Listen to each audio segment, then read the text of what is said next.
There's so many reasons why a woman decides to free birth or free birth after cesarean, and I feel that I'm drawn to wanting to know more behind their decision. What's their why?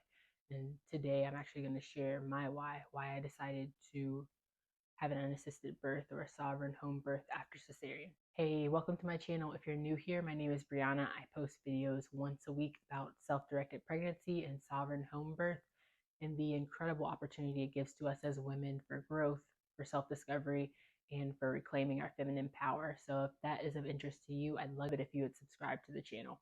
So as I look back to the time of my pregnancy and reflect on really the decision itself, what made me um, what made me decide to free birth or to have a birth unassisted after my cesarean.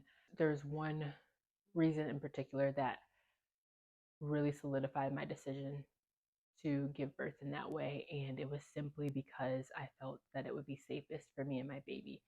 And I know it probably sounds a little bit strange to think, but I'm hoping to get that cleared up for you in the next few minutes. So the incredible thing about my pregnancy journey was that it really did provide so much growth for me. And one of the things that I had to experience during that time was unlearning all that I'd ever learned about birth. And for most of us, birth is our birth knowledge is based off of the mainstream medical model of birth.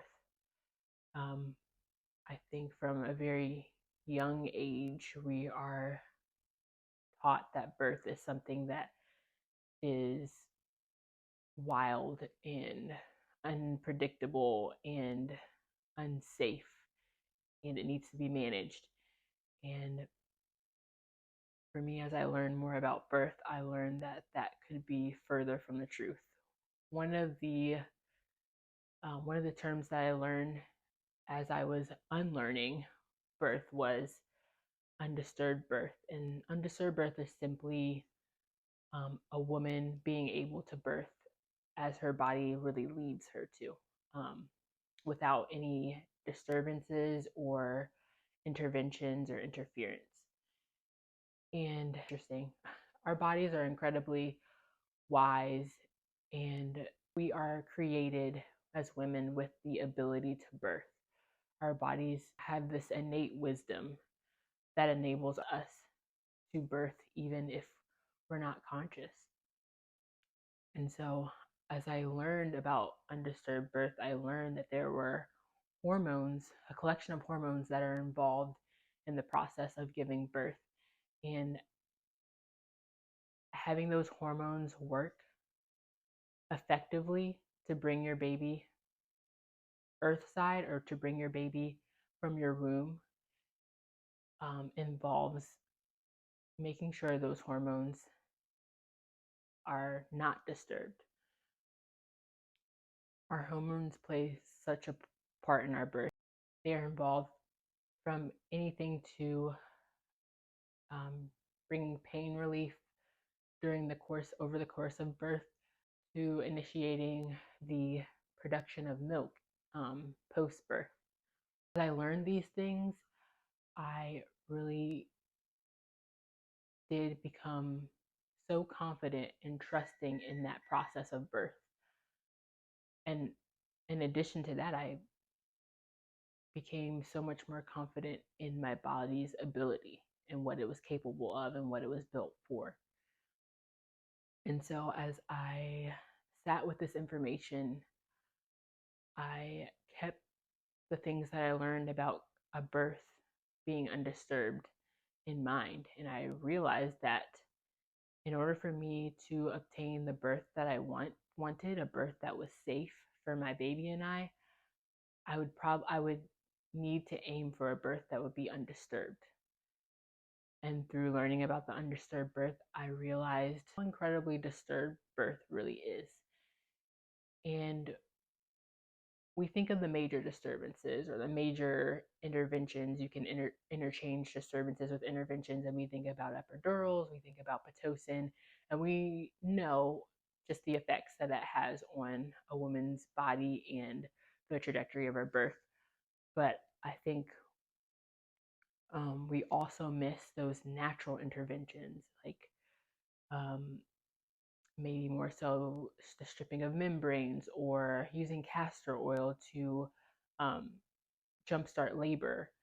And those are a little bit more known, but not as common. But then you also have those that are even lesser known, like just leaving the safety, the privacy of your home, or being under bright lights while you birth, or having to answer questions with the thinking part of your brain. All of those are incredibly disturbing, and they're categorized as interventions. And when they are involved in the process of birth, they will affect our hormones that are responsible for the process of birth. And our bodies, as wise as they are, will sense those things and begin to slow and completely stop our labor.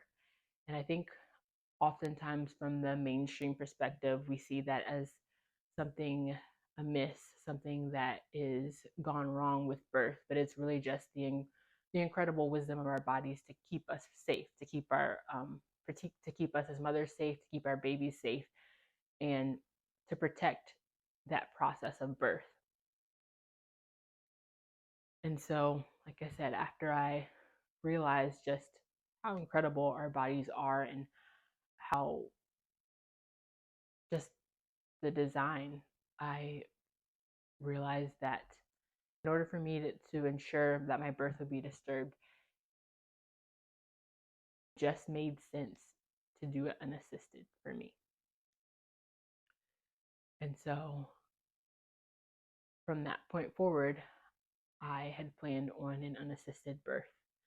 And the option to birth my baby in the comfort of my home amongst my friend and my husband, who truly trusted in me, my body, and just the process of birth itself, felt so much more appealing than having to leave this safe haven to birth amongst people who I didn't know, and amongst those same people who really did not trust birth and who I knew would not be in support of the way that I chose to birth. And so home is where I stayed, and home is where I was able to give birth to my baby completely undisturbed. It was an absolutely incredible birth, and the birth that I envisioned and that I had dreamed of since the time of my decision to birth unassisted at home. And I think that with it being undisturbed, it really played a vital role in actually helping me to achieve that birth. And so I hope this video was an encouragement to you and gave you a bit of insight into at least my mind of why an unassisted birth after cesarean was my path, and was my choice.